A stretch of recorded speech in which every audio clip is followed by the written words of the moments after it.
Psalm 138:2 says, I bow down towards your holy temple and give thanks to your name for your steadfast love and your faithfulness, for you have exalted above all things your name and your word. Now your Bible might say something like, for you have magnified your word above your name, as if it's saying God esteems his word above his name. But the translation of these two noun clauses, your name and your word, is really quite simple, as they hold equal value within the ancient Hebrew text. In other words, God has exalted his name with identical strength, with the same sense of importance as his word, which he has used to create and sustain everything, and by which is the very means of our salvation. So as we explore this topic of God's sacred name, we need to understand we're talking about something that is as rich and significant as God's word itself. Welcome to our second video in our series on God's name, Yahuwah, which has been created to augment the first video of this series, where we explained how to pronounce God's sacred name. Many find the information in the first video compelling, and rightly so, as we offer 10 different lines of evidence to back up our conclusion. However, many still wonder why so many biblical scholars still use the two most popular names ascribed to God's sacred name, Jehovah and Yahweh. So we've put this study together identifying textual, historical, and archaeological evidence of how God's sacred name has been pronounced throughout history. What you're going to discover is that the key historical figures and the overwhelming historical evidence points to the phonetic pronunciation of Yahuwah. Most scholars are discreetly backing away from the use of the name Jehovah, as this is a German language transliteration, and neither the letter J nor the letter V had an equivalent in ancient Hebrew. So the name is easily dispensed. In fact, as more evidence comes into view, even the Jehovah's Witnesses are abandoning this name in their own discussion forums. The second popular name most of us are familiar with is Yahweh, or Yahweh, as some pronounce it. This name is actually very recent, first appearing about 150 years ago, and starting to become more prevalent with the Messianic movement within the last 50 years. Yet it's how this name Yahweh was derived and why scholars are still so dedicated to it that makes the use of this word such a fascinating story. To lay out our case that God's sacred name is correctly pronounced as Yahuwah, we're going to break down what we've learned through archaeological discoveries, ancient texts, and records of how scholars used the Tetragrammaton through history into 3 time periods. Review the following timelines and it'll soon become clear why we've broken up the evidence into these periods of time. There's no doubt about it. This is a real-life Indiana Jones adventure, and what lies at the end of the treasure map is a pearl of great worth, the key of David to the kingdom of Yah.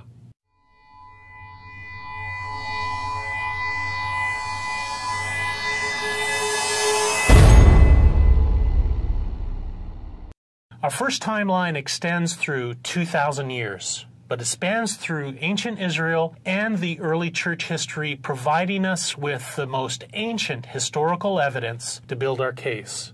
If you've been through the first video, you know we believe there are institutions and spiritual forces throughout the course of history who are conspiring to obscure God's sacred name. And one of the most effective ways these groups keep God's name obscured and from being used by God's people is by making it seem like it's too complicated for us. Only scholars are qualified to wade through the language of possibilities. And then they tell you that it's impossible for us to really know. Just settle on using the default non-entity name, Lord. But we have a different story to tell. It might be a bit more sophisticated than, let's say, grade 3 math, but it's really not that complicated.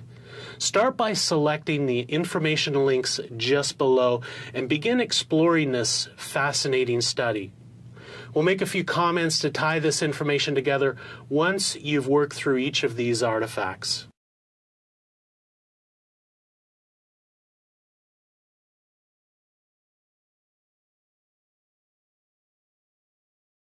Our first artifact is located in Soleb, a town on the west side of the Nile River in today's central Sudan. Soleb is the location of an ancient Egyptian temple built by Amenhotep III, who constructed the temple in the image of his great temple at Luxor as a tribute to the Egyptian god Amun-Ra.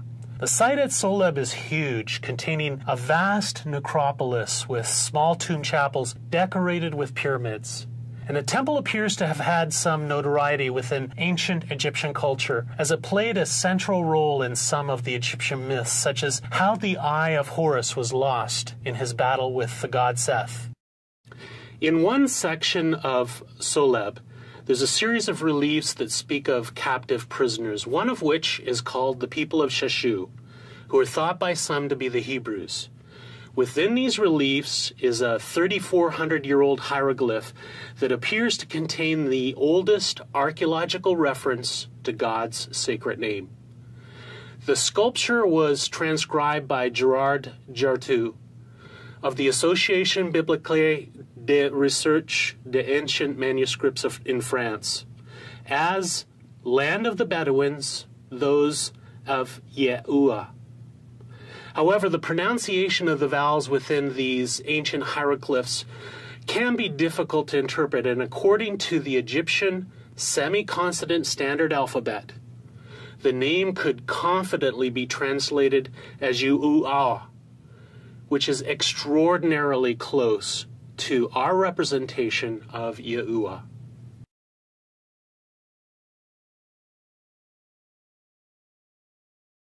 The 2-meter-high black obelisk of Salmanizer III was found in the palace at Nimrud and depicts 5 different subdued kings who are pictured as bringing tribute and prostrating themselves before the Assyrian king. On the second panel down on one of the 4 sides of the obelisk, you can find King Yehuah of Israel kneeling before Salmanizer, depicting the king of the northern 10 tribes of Israel in 2 Kings 10 at the very time historians would expect, about 840 BC. This artifact adds profound contribution to our research, as here on the obelisk, the king of Israel, known in English as Jehu, son of Omri, we read Jehu's name rendered in Akkadian cuneiform as Yahuah. This demonstrates the fact that all of the theophoric names beginning with the letters Yud and He, which are found much later in the Masoretic texts as Yah, should in fact be pronounced as Yah.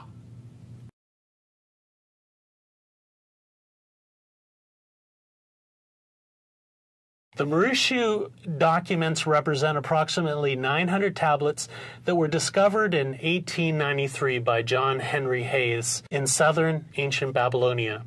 The Mauritius family were Jews who had become a prominent Mesopotamian banking family, central to the region's economy for about 150 years. About 730 of the tablets were from the banking house of Marashu and survived because they were placed in clay jars and were sealed with asphalt. About 8% of the Marashu family's banking clients can be identified as Jews from their names, and many of these names are theophoric, meaning they have God's sacred name in them. The names in these texts demonstrate that the Tetragrammaton would have been pronounced as Yehu in Aramaic. However, the He in Aramaic is silent, which proves that the Yud He Wah theophoric element in the end of the Old Testament names in the Masoretic texts had actually retained their fidelity over 1,500 years and should in fact be sounded out in the identical fashion as Yehu.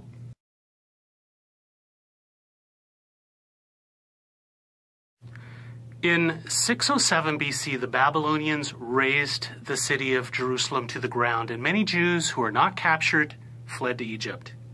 In 2 Kings 25:26, we read, "Then all of the people, both small and great, and the captains of the forces arose and went to Egypt, for they were afraid of the Babylonians."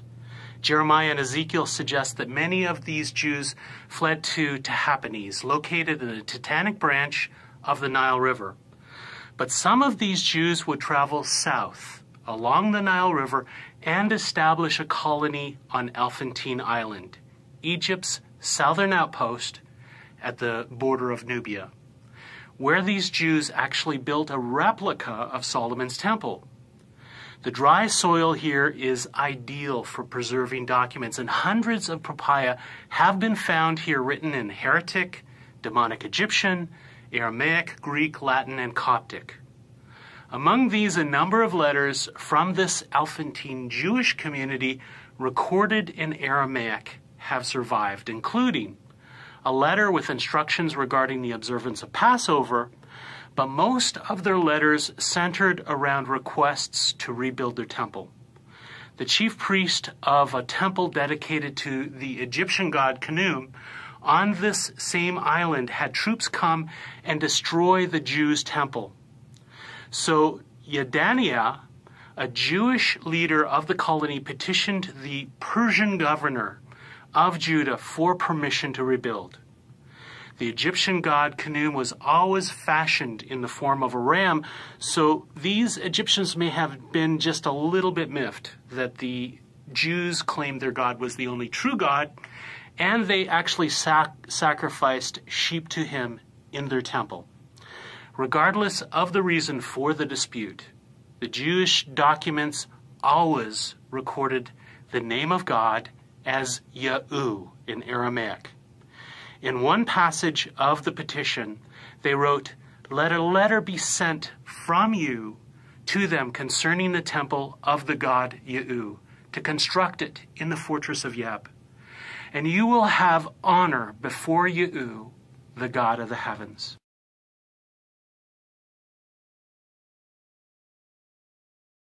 The Old Testament was first translated into Greek around 300 BC by a group of Hellenized Jews in the Egyptian city of Alexandria. This Greek translation of the Old Testament is referred to as the Septuagint and is still used today for translation and textual criticism. Scholars initially believed that the translators of the Septuagint always used the Greek term kurios, or Lord, in place of the tetragrammaton, suggesting that the Jewish scribes who wrote the Septuagint believed that God's sacred name could therefore be substituted for the English term Lord. However, as earlier versions of the Septuagint started to be found, it became apparent that these earliest versions retained all of the references to God's sacred name in ancient Hebrew letters. The examples of the Septuagint with God's sacred name rendered as kurios were produced later than 300 AD. There are also some copies of the Septuagint in which the tetragrammaton is rendered with the Greek letters iota, alpha, and omega, as a genuine effort to transliterate the tetragrammaton. This would mean that these scribes would have pronounced God's sacred name as Ehu or Yahu, exactly as the Assyrian and Babylonian evidence demonstrate.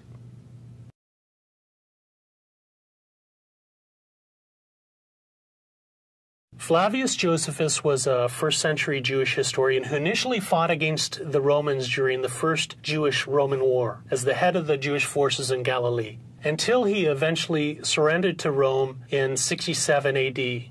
The Roman forces were led by a Roman general called Vespasian, and Josephus told Vespasian that the Jewish messianic prophecies that started their conflict made a prediction that Vespasian would eventually be elevated to the position of the Roman emperor.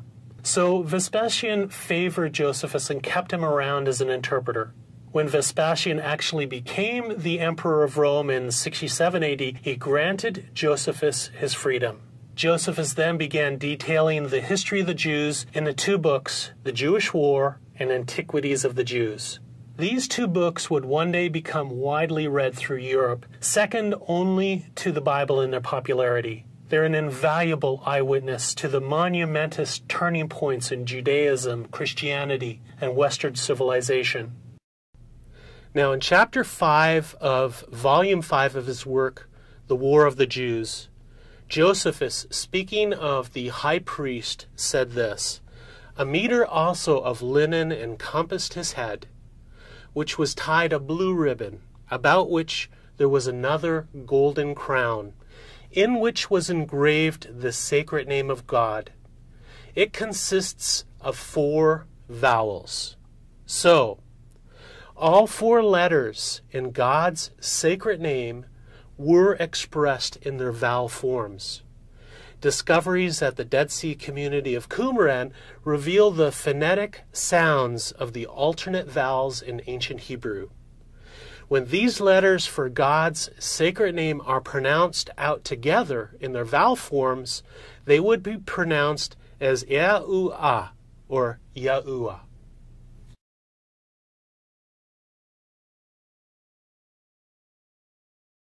Clement of Alexandria was a Christian theologian who taught at the Catechetical School of Alexandria in Egypt around 200 AD. Clement was Origen's predecessor at the Catechetical School of Alexandria, and Origen profoundly influenced Augustine, so Clement and his Hellenistic philosophy definitely made its mark on the early church. Most theologians who prefer to pronounce the Tetragrammaton as Yahweh point back to Clement, who supposedly rendered the Tetragrammaton in Greek as Yahuwah, which we would pronounce in English as Yahuwah or Yahweh. However, this is a mistake. The only surviving manuscript of Clement's Stromata where he spells out the Tetragrammaton in Greek is in Codex L, and here we find the original spelling is actually Yahu, exactly as the Assyrian, Babylonian, and Septuagint evidence referenced earlier would suggest.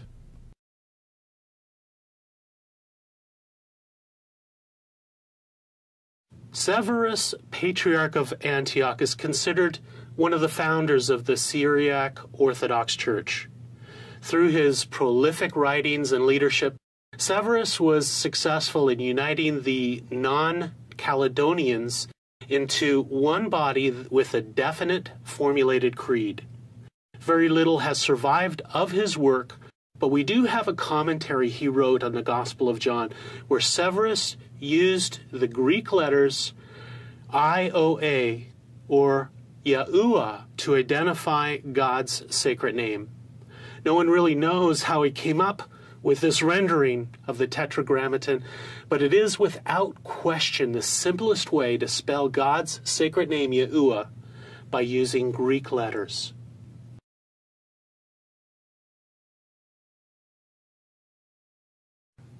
We've cited archaeological examples of the divine name written out in ancient Egyptian hieroglyphics, Akkadian cuneiform, Babylonian cuneiform, Aramaic, Koine Greek, and Hebrew, all of which point to the phonetic sounding of God's sacred name as Yahuwah or Yahu. Aramaic had no way of replicating the final He or H sound, so the Marashu and Elephantine communities rendered the Tetragrammaton as Yahu, which then appears to be emulated by early Greek examples in the Septuagint and Clement of Alexandria. It's possible that this phonetic rendering of Yahu, identifying God's sacred name, fell out of favor among the early church fathers because the Gnostic cults often used the Greek iota, alpha, omega, or Yahu form to identify the first demiurge, or God. However, if you buy into Carl B. Smith's thesis, found in his book, No Longer Jews, that early Gnostics were all just disenfranchised Jews who turned to mysticism after being expelled from their homeland by the Romans, in much the same way that many of the Western secular Jews became immersed in the New Age after the Jewish Holocaust, the plethora of Gnostic literature, which uses Ye'u, to identify God, actually adds another layer of evidence, confirming that the first three letters of the Tetragrammaton should be sounded out as Ye'u. But we want to go back to the ancient Hebrew sources and pronounce all four letters of God's sacred name. And we tie these language forms together with the evidence from our next timeline. The case for God's sacred name being Yahuwah becomes absolutely compelling.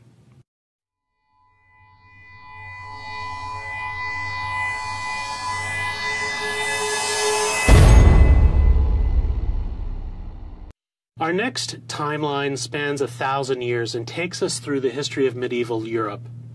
Apart from one instance of Ramon Martí expressing the divine name as Yahuwah, the overwhelming consensus through this period of both Jewish and Christian documents and scholarship is the Tetragrammaton was articulated as Yahuwah. What we find is the first two letters of the divine name Yod and He are always sounded out as Yah throughout our first timeline, and then Yeh through this second timeline. There is a significant incident we need to review that explains this slight variation appearing between these two timelines. Many linguists believe that the first syllable of the divine name Yah was changed to Yeh as a result of the influence of the Aramaic language during the Jews' Babylonian captivity. In practical terms, they started inserting two small dots called a shrua below the letters of some nouns, effectively turning the A sound of names like Zachariah, as found recorded in the Septuagint, into an E sound we now see recorded as Zechariah. We also find the same effect on the Messiah's name, changing the English name we know as Joshua from Yahusha to Yeshua after the Babylonian captivity.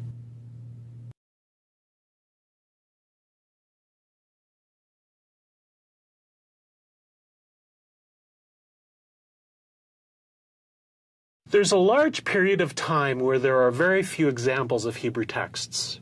Essentially, from the period of 100 AD to 1000 AD, it appears as though the medieval church and Islam had effectively wiped out almost every Hebrew document.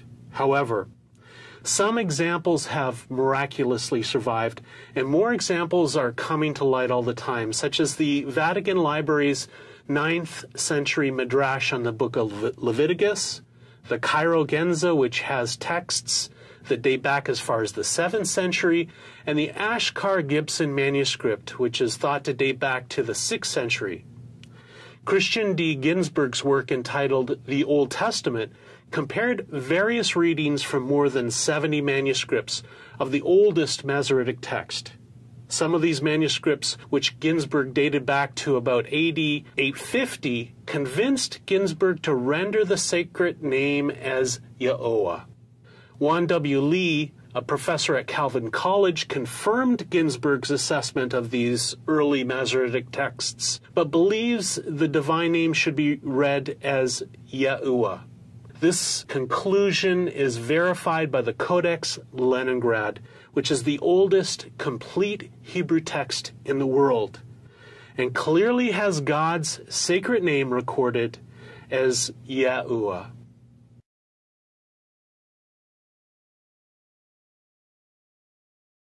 The Afghan Genza documents, which date back to the 11th century AD, were found in Afghanistan's Samanjan province, providing the first physical evidence of Jewish life that thrived there 1,000 years ago.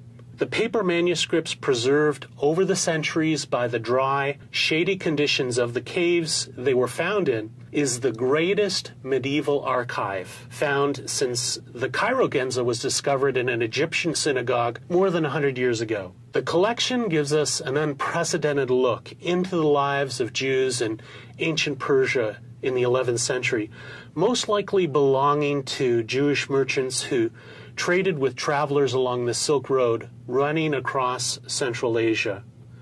The documents were written in Hebrew, Judeo-Arabic, Judeo-Persian, and Muslim Arabic.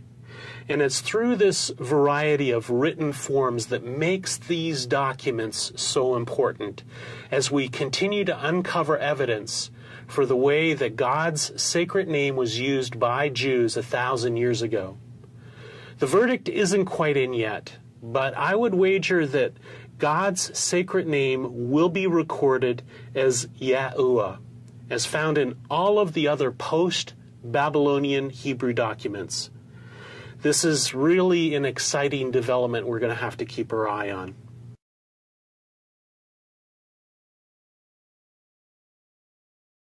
Maimonides was born in Cordoba, Spain, but first moved to Fez in Morocco and then to Fustat, Egypt, rather than be forcibly converted to Islam. His writings on Jewish law were acclaimed and acknowledged to be one of the foremost rabbinical arbiters and philosophers in Jewish history. His copious work comprised a cornerstone of Jewish scholarship. His works included a commentary on the Mishnah, a treatise on logic, and the Mishnah Torah, which was a comprehensive code of Jewish law. But the one work we're most concerned with was a book he wrote called Guide for the Perplexed, which philosophically attempts to harmonize Aristotle's philosophy with Jewish theology. In the Guide for the Perplexed, Maimonides states that the divine name is pronounced without any difficulty according to the letters, which is a phrase found several times in the Talmud where readers are warned not to pronounce the name as it is written or according to the letters. But Maimonides reasoned that it's impossible to establish a relationship with a nameless God, so he argued that the tetragram is different from any other name like Adonai or Elohim and so forth, because it's the personal name of God. As such, Maimonides would have pronounced God's personal sacred name as Yahuwah.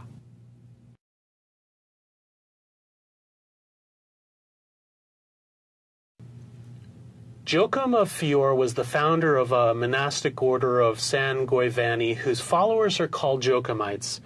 He's a theologian and mystic who applied himself entirely to the study of the Bible with a special view to uncovering the mystical meaning concealed within Scriptures. His popularity was enormous in his time, some sources even suggesting that Richard the Lionhearted requested to meet with Joachim to discuss the book of Revelation before leaving for the Third Crusade. His famous Trinitarian diagram of interlaced circles identifying the tetragrammaton eventually led to the use of the Bromian rings as a standard symbol of the Trinity.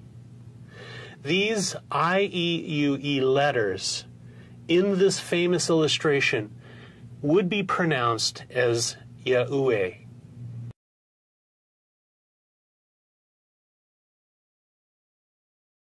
Ramon Martí was a 13th century Dominican friar and renowned theologian, considered to be the greatest Hebraist in the Middle Ages. Martí was widely read in Hebrew literature, quoting not only from Talmudic and Midrashic works, but from Rashi, Abraham ibn Ezra, and Maimonides.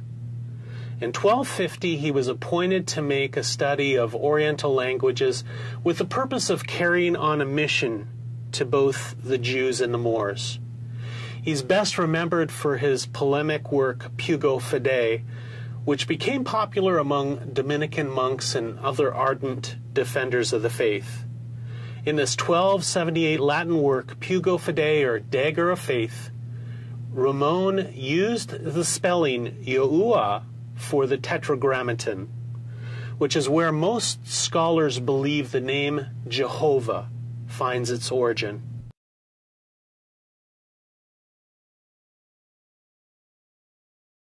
Nicholas of Cusa was a German mathematician, astronomer, and theologian. He was also an influential philosopher who stressed the incomplete nature of man's knowledge of both God and the material world in his writings. Among Cusa's other interests were diagnostic medicine, and applied science, where he was an early voice who emphasized empirical knowledge. He was also known for leading the ecumenical movement in the 1439 Council of Florence, and in 1448 he was appointed as cardinal. But we need to go back to 1430, when Nicholas of Cusa made a statement in a sermon he gave in support of the Trinity called "In the Beginning Was the Word," in which he spelled out the Tetragrammaton as Yahuwah.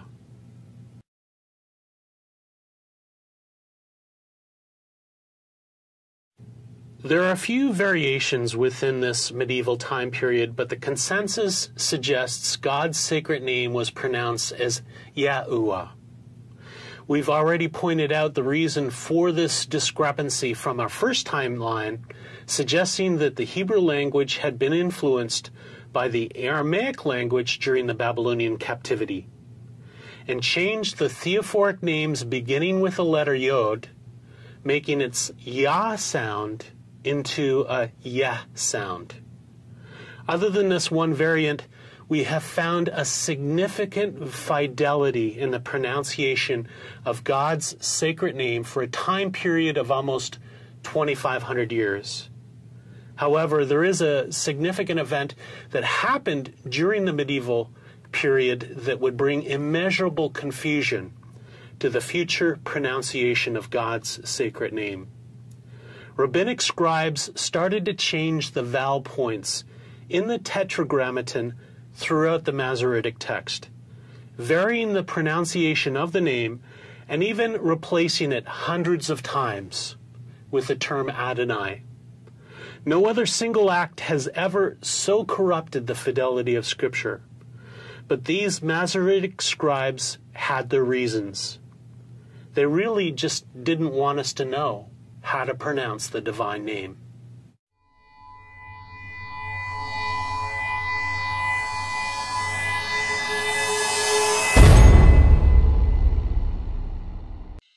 Our third and final timeline extends from the time of the Protestant Reformation to the present. As you will see, both historical scholarship within the Roman Catholic Church and most of the key Protestant thinkers at the time of the Reformation had independently but collectively come to the same conclusion. The sacred name of God was pronounced Yahuwah. The French scholar Gerard Jartu suggests that the acceptance of this name Yahuwah, representing the divine name, had become so prevalent at the time of the Reformation that even lay people in the church started using it. What an absolutely fascinating coincidence that the majority of the church were almost perfectly articulating the sacred name of God right at the time of the greatest movement of God's Spirit on the church since the time of the early church. However, this soon changed after Gilbert Genabard's work, De Sancto Trinitate, and God's sacred name became lost once again in a sea of ambiguity and misinformation.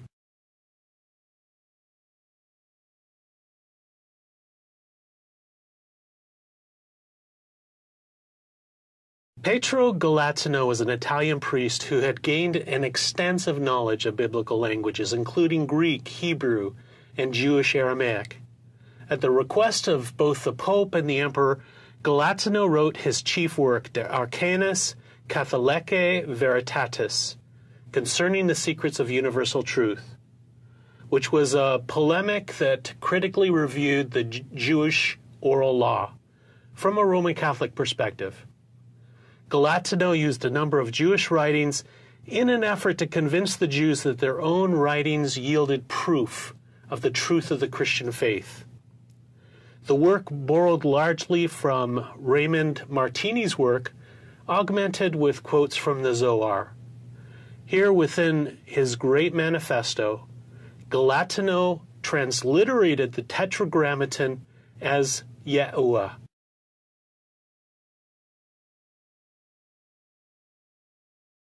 William Tyndale's intellect could have taken him far in the ranks of the Roman Catholic Church if he hadn't been so determined to teach the people of England the message of our justification by faith. He was so fluent in 8 different languages that it was said that you would think that any one of them was his native tongue. Tyndale's translation was the first English Bible to draw directly from the Hebrew and Greek texts, and the first English translation to take advantage of the printing press. However, the earlier spread of Wycliffe's English Bible resulted in a death sentence for any unlicensed possession of Scripture in English. So in 1535, Tyndale was arrested and jailed in the castle of Vilvoorde, just outside of Brussels. Then in 1536, he was convicted of heresy and executed by strangulation, after which point his body was burnt at the stake, becoming one of the most prominent figures martyred in the Protestant Reformation. In his published English translation of the first 5 books of the Bible in 1530, he spelled out the divine name of God as Yahuwah.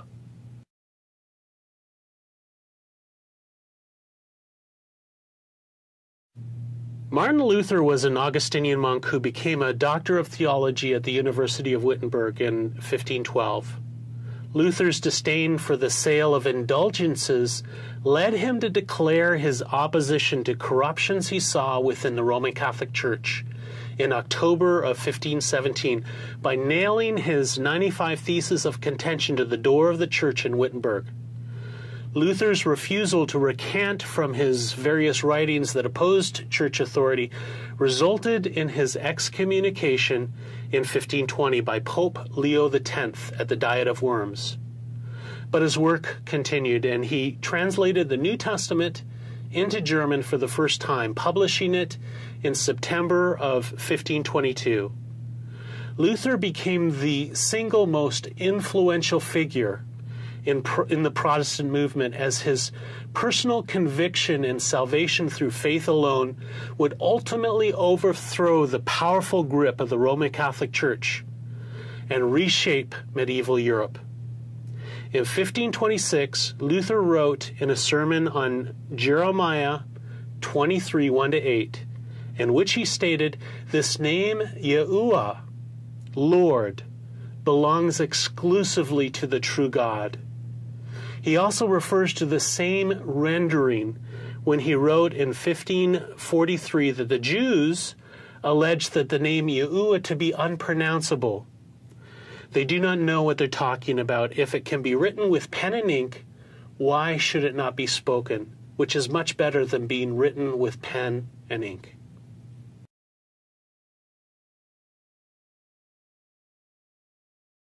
John Calvin was a French theologian known to engineer the theological system known as Calvinism.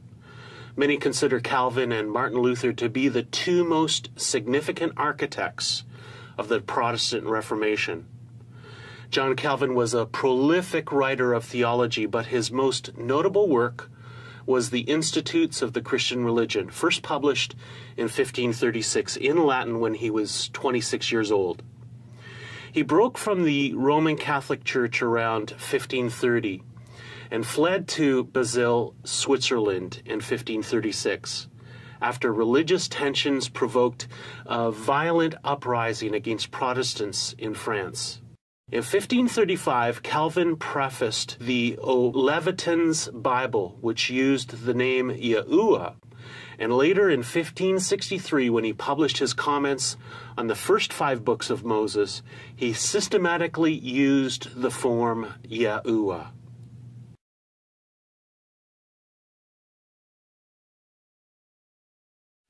Gilbert Genabard became professor of Hebrew and exegesis at College Royal in France from 1562.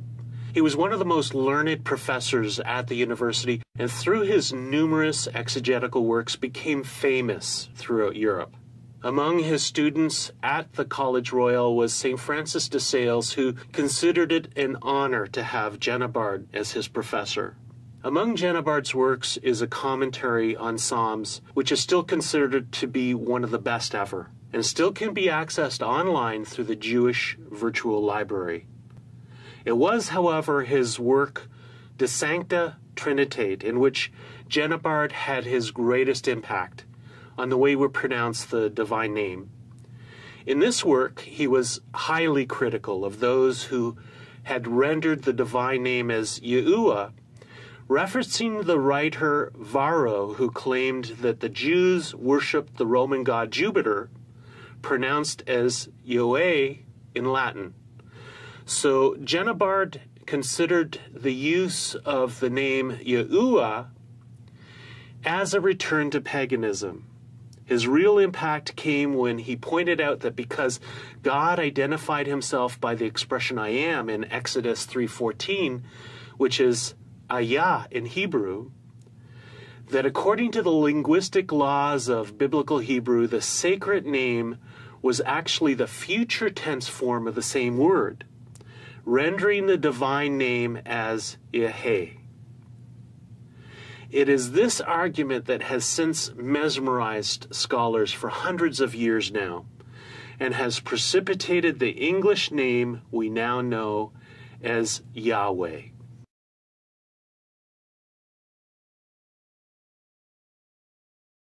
Genebard's argument that God's sacred name is simply the result of parsing the Hebrew verb ayah, or I am, is compelling, and has made today's biblical languages academia convinced that Yahweh is the best rendering of the divine name. They might joke about Genebard's suggestion that the Jews ever worshiped the Roman god Jupiter, which is ridiculous, but his grammatical construct appeared to be solid.